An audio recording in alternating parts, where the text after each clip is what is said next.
apa kabar? Hari ini Proaktif kembali menyapa Anda bersama saya Septi Wulandari. Dan hari ini kita akan menyambangi anggota Komisi D DPRD Jawa Tengah, Mas Dhani BT. Kemana saja dan apa saja kegiatan beliau? Ikuti saya dalam Proaktif.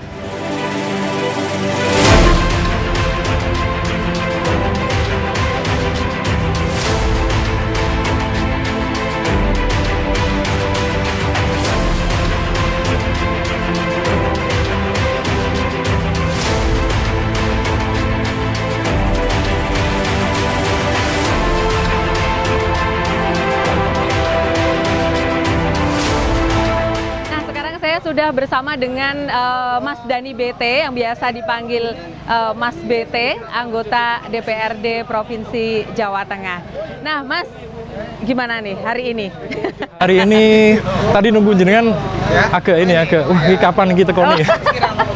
Saya dari jam 7 Mbak di sini. Jadi memang hari ini ada kegiatan di sini ya, di Kelurahan Tandang. Ini kegiatan apa sih, Mas? Saya sih di sini bukan yang punya acara, saya mendampingi Bu Wali Kota tadi, Bu Ita gitu. Tadi rawuh di sini ada vaksinasi, ada apa? Intinya sebenarnya ini kegiatan operasi pasar. Operasi pasar. Ya, untuk sembako bersubsidi murah, ada banyak sponsor juga dari ini, mobil Bank Jateng, terus tadi ada Bank BRI apa segala macam. Hari ini kita akan banyak kegiatan mengikuti Mas Dhani BT ini untuk ke beberapa tempat. Nah, yang pertama adalah kegiatan di operasi pasar ini. Nah, operasi pasar ini juga menjadi perhatian gitu ya dari Mas BT. Apa sih yang kemudian menjadi titik apa yang dari operasi pasar ini yang tentu saja operasi pasar itu kan untuk menstabilkan harga gitu, sembako apa, ada minyak goreng apa semuanya. Tapi dari pemerintah kota juga menghadirkan ada UMKM, terus kemudian ada dari perwakilan dinas-dinas, ada dinas UMKM-nya juga ada dinas Dukcapil, ada Disnaker juga ada, terus kemudian arsip dan perpustakaan gitu semua. Jadi sekaligus kita menunjukkan bahwa pelayanan masyarakat itu sudah semakin hari semakin baik gitu. Oke, jadi ini juga melibatkan banyak masyarakat, khusus Kelurahan Tandang aja atau? Di Kelurahan Tandang. Kelurahan Tandang ini termasuk satu dari 7 kelurahan yang mendapatkan perhatian khusus dari pemerintah kota. Terkait dengan permasalahan kemiskinan tentu saja. Oh gitu, jadi karena angka kemiskinannya cukup tinggi seperti itu ya. Itu jadi juga menjadi titik perhatian dari Mas BT untuk kemudian mendorong Pemkot agar lebih perhatian di Kelurahan Tandang ini. Gitu ya.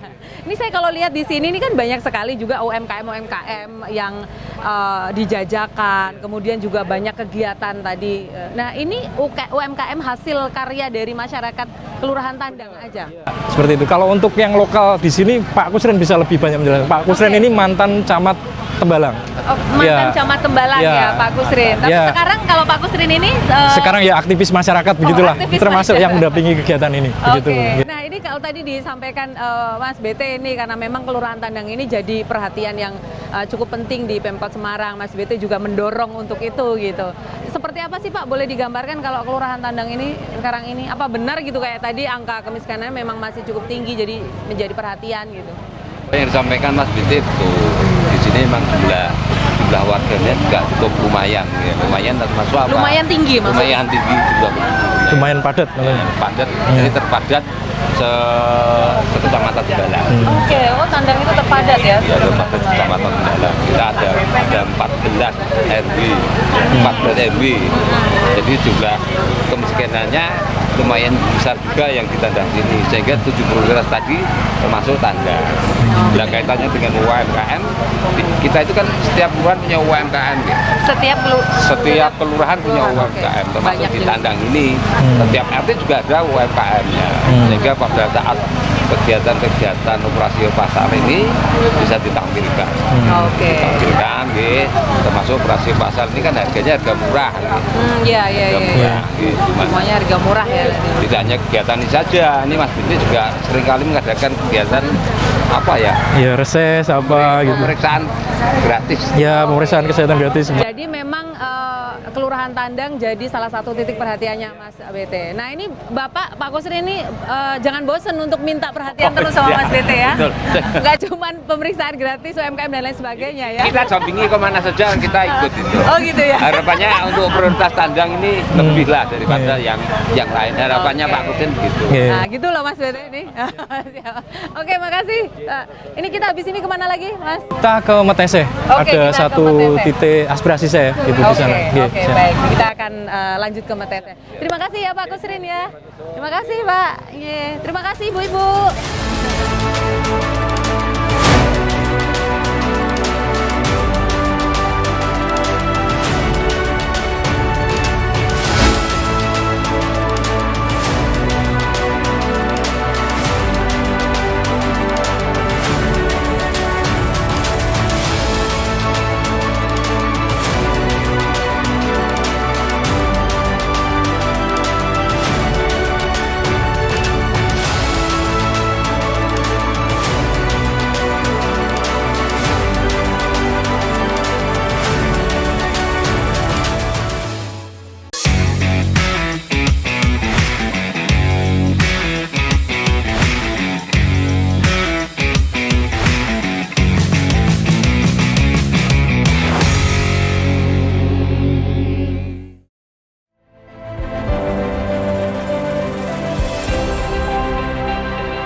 Sekarang kita ada di titik yang kedua, kegiatan bersama Mas Dani BT di MTS Darussalam di daerah Meteseh, Semarang nih. Nah ini apa yang jadi titik perhatiannya Mas BT kalau di MTS Darussalam ini Mas?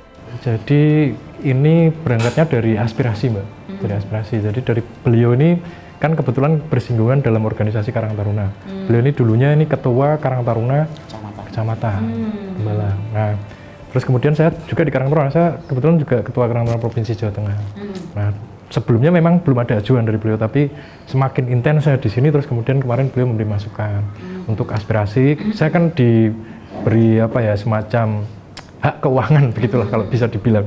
Jadi setiap tahun tuh saya bisa menganggarkan sesuai dengan apa batas yang diberikan itu, plafon sekian itu untuk apa gitu. Nah itu kan untuk konstituen-konstituen kami gitu anggota dewan. Nah salah satunya ini beliau ini. Gitu.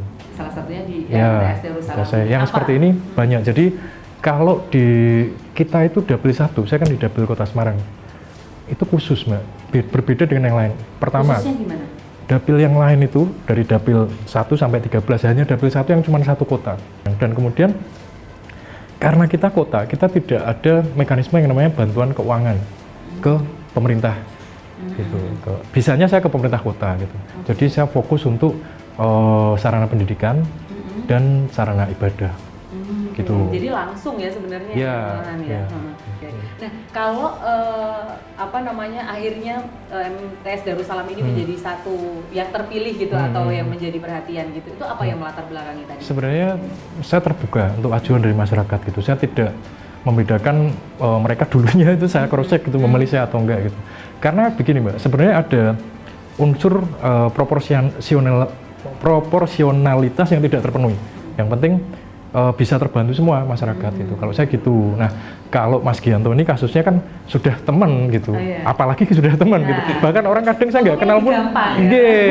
Seperti itu. Oh iya. Oke. Nah, ini kalau Pak Gianto ini sebagai kepala sekolah kepala madrasah di sini nih, dari apa yang sudah dibantu atau diupayakan lah ya dari Mas Dani BT ini, apa sih yang kemudian di MTS ini wujudnya atau seperti apa pemanfaatannya? Ya gini Mbak ya, sebelum kita berbicara masalah, sebelum kita kenal sama Mas BT, di sini kan ada lembaga yayasan besar, di mana yayasan besar itu mempunyai bawahnya tuh mempunyai beberapa lembaga-lembaga.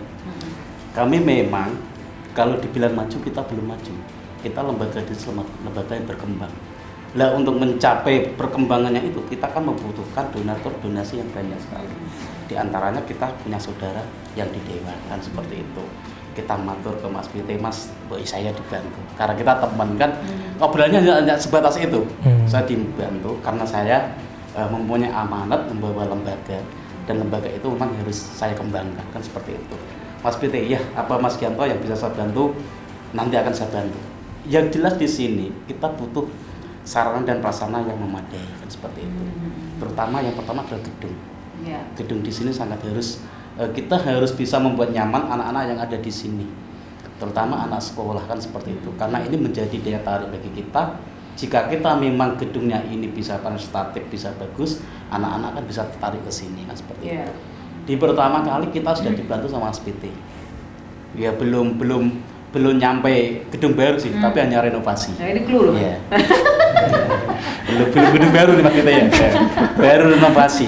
Apa yang kita dapat dulu gedungnya yang dibilang kumuh. Alhamdulillah kita kenal Mas PT, kita sudah terrealisasi. Gedung sudah dicat, jendela sudah dipasang, keramik sudah dipasang. Alhamdulillah kita sudah kelihatan baik semua di sini. Seperti itu. Ini jadi satu apa ya? Yayasan ini ada berbagai macam tadi ya. Iya, SD, berbagai SMP. macam lembaga.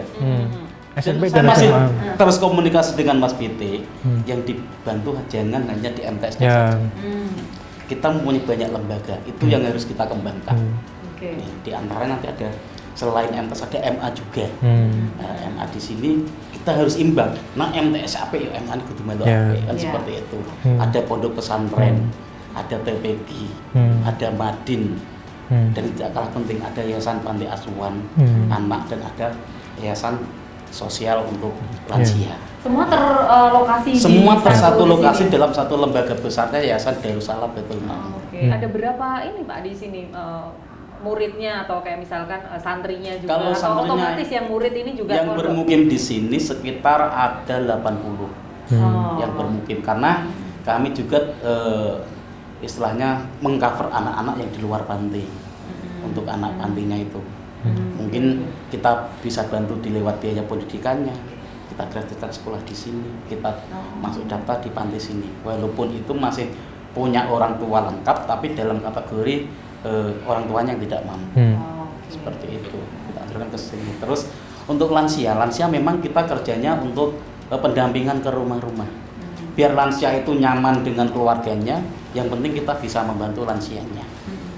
Kita kontrol kesehatannya, kita kontrol keperluannya.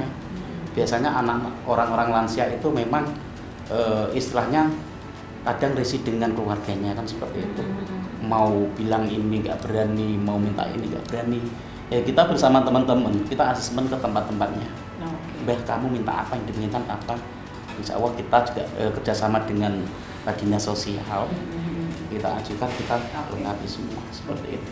Kita boleh nggak lihat-lihat apa namanya? Mungkin ini lagi Lokasi. masih proses pembelajaran Iya. ya. Maksudnya yang ini aja lihat Iya, adik-adik nggak apa-apa. atau lihat. Oh hari ini presentasi. masih berlangsung kegiatan ujian akhir semester. Oh lagi ujian akhir ya. Tapi kalau kita keliling lingkungan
hari ini sudah ke beberapa tempat dan ini adalah titik terakhir di RW 3 Kelurahan Jangli. Ini juga salah satu yang sepertinya banyak bapak-bapak di sini, warga di sini juga menyimpan harapan nih. Gimana nih, Mas? Reses di sini memang ada banyak masukan yang sudah terrealisasi. RW 4 apa ya? Masjid Gereja sama masjid. Gereja sama masjid sama musola, tempat ibadah. Tadi kan di Meteseh tadi di Darussalam saya sampaikan kalau fokus saya itu di tempat ibadah dan sarana pendidikan. Nah, di sini berarti tiga-tiganya tempat ibadah nggih. Masjid, musola, gereja. Nanti mungkin kalau mau mampir bisa nggih? Bisa. Kalau selain tempat ibadah kan memang kalau di sini kebetulan banyak tempat ibadah. Yeah, Apa yeah. sih yang barangkali yang sekarang ini juga jadi titik atau fokus yang bisa diserap dari masyarakat? Sudah ada belum lagi, Mas? Kalau saya itu nyari ini Mbak, nyari mudahnya. Jadi karena sudah 3 tahun ini ya jadi dewan. Biasanya yang pasti cair lah. Itu ya 2 itu Mbak, sarana pendidikan atau tempat ibadah. Kadang ada ajuan misalnya bikin talut apa gitu, jarang ini Mbak, jarang bisa. Kami juga mengupayakan misalnya di mana ya, masih Jangli juga kayaknya kalau nggak, atau Tandang lah, itu mengupayakan sumur untuk bersama, sumur bor. Itu sampai sekarang perkembangannya masih susah Mbak. Susah ya. Begitu. Apa? Karena aturan atau seperti apa sih? Jadi memang saya nyari yang paling mudah lah gitu. Cair. Kalau itu kan apa ya, program ya mungkin ya, pakainya program bukan aspirasi gitu. Kalau aspirasi kan lebih banyak memang untuk kesra ya. Kesra. Kalau memang di kabupaten memang bisa ya, ada jalan yang statusnya jalan desa. Nanti bisa dititipkan ke desa, dikerjakan sendiri. Tapi kalau di sini kan lewat pemerintah kota, Mbak. Kalau kami bergeraknya kan begini, Mbak. Saya juga bersama dengan kan ada leveling ya. Di kota juga ada DPRD kota, di provinsi saya DPRD provinsi, ada juga teman di DPR RI. Jadi siapa yang bisa nuruti apa gitu kita jadi ini bareng-bareng. Gitu ya. Jadi saya fokus di tempat ibadah dan pendidikan. Nanti si kota misalnya bisa dengan pergi melakukan pemeliharaan jalan, aspirasinya bisa ke situ. Kalau senang yang RI misalnya ada istilah BSPS, bedah rumah lah bahasa populernya. Ya, dia bawa BSPS ke sini gitu. Jadi permintaan warga apa nanti siapa yang menyanggupi dari 3 level itu. Kita kerjanya bareng gitu. Seperti Kota Semarang kan tagline-nya begitu, bergerak bersama begitu. Tapi Pun kan ini Mas Dhani ini juga bisa mengkomunikasikan itu ya, apa yang menjadi aspirasi dari masyarakat. Karena kan ini dari DPRD lah ya, ada banyak orang di situ anggota. Jadi gini Pak Bejo, halaman masjid itu sempit. Itu kan ada kali itu. Banyak kali. Lah maksud saya kali itu nanti tidak, nanti satu untuk UMKM, yang kedua bisa untuk parkir. Nanti saya obrolkan dengan PSDA. Mungkin ada pengecualian, tapi yang saya tahu, sepanjang yang saya tahu itu kan nggak boleh, karena untuk pemeliharaan itu kan harus terbuka memang sungai. Ada aturannya kalau kedalaman sekian berarti berapa luas bantaran dan lain sebagainya. Nanti mungkin saya akan mengajak dari dinas juga untuk mensosialisasikan di sini. Nanti mungkin kalau ada celah apa misalnya nanti bisa ditanyakan sekaligus ke yang berwenang kan gitu. Setidaknya maksudnya gini, kendalanya apa gitu kalau memang nggak bertabrakan dengan aturan kan nanti bisa dicari solusinya sebisa yang mungkin, lain. sebisa mungkin kita kan jangan menabrak aturan gitu. Karena itu saya selalu sampaikan, kita memelihara sungai, sungai akan memelihara kita. Kalau saya gitu. Jadi sebisa mungkin sungai ya tetap sungai itu sumber kehidupan. Bicara lebih jauh kita bisa ngomong peradaban tua dulu didirikan tuh ya di sungai-sungai itu gitu. Jangan sampai kita mateni sungai gitu lah. Seperti itu kalau saya. Nanti bisa dicarikan itu ya tadi kalau misalkan ada ide apa dari masyarakat kira-kira itu nanti diambil yang pokoknya. Nanti kita lihat dulu mungkin status sungainya. Oke, kalau gitu apa kita masyarakat itu pinter banget loh Mbak ngerayu gitu. Dulu pas kita mau jadi dewan kita ngerayu mereka supaya milik kita. Nah sekarang kita dirayu-rayu buat kayak gitu itu. biar Pak RW ini bisa ini loh kayak gini kira-kira bisa nggak? Siap. Kebetulan PSDA Perkim itu mitra komisi saya.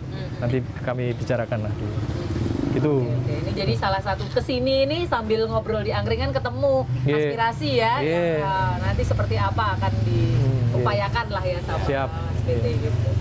Tapi biasanya kalau timbulnya aspirasi itu dari secangkir kopi. Ini masalah kopinya belum ada ini ya. Jadi kopinya belum ada sudah ada aspirasi loh. Kalau kopinya udah ada tambah banyak ini. itu kan juga masukan dari jamaah. Nggih, siap. Oh, iya. Ya, nanti kita Masalah ini. suara janganlah. Gitu. Nggih, siap Pak.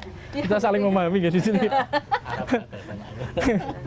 Jadi ini hari ini kita sudah ke beberapa tempat dan sudah banyak Yeah. ternyata memang beberapa aspirasi yang diserap lah ya Mas. Ya. Kemudian Siap, juga ada beberapa tempat yang menjadi apa poin perhatian lah dari Yeah. Mas Binte. Mudah-mudahan itu apa tadi yang dijadikan apa namanya masukan itu ya Yeah. nanti diupayakan lah ya seperti Yeah. apa tapi tidak melanggar aturan. Nggih. Oke, jadi terima kasih Mas BT sudah meluangkan waktunya Siap. seharian ini. Kita ke banyak tempat dan luar biasa ternyata sambutannya di sini juga Bapak-bapak. Terima kasih banyak. Terima kasih. Dan kita akan nanti setelah ini mungkin kita akan ada kegiatan lagi ya Mas. Nggih, Nanti besok-besok apa lagi kita ketemu ngikutin lagi nggak apa-apa ya Mas? Siap.